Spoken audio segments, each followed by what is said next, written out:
Chelsea နဲ့ Nottingham Forest ပွဲကြိုသုံးသက်ချက်မင်္ဂလာပါ MNI Sport Media မှာကြိုဆိုပါရစေဒီကနေ့ပွဲစဉ်ကိုသုံးသက်ပေးသွားမှာပါ Nottingham Forest က FA Cup Final တက်ခဲ့လို့စိတ်တက်ကြွနေပေမဲ့ Europa League ကိုပိုအာရုံစိုက်နေနိုင်ပါတယ်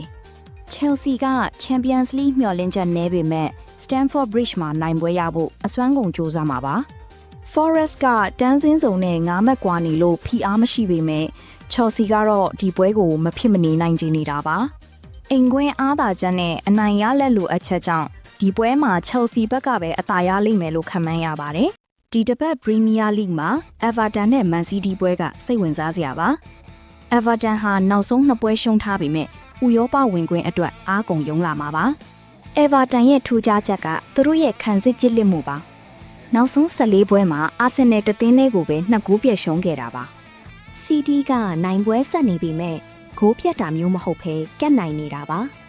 City တိုက်စစ်ကအရင်လိုဂိုးသွင်းဖို့မလွယ်တော့ပါဘူး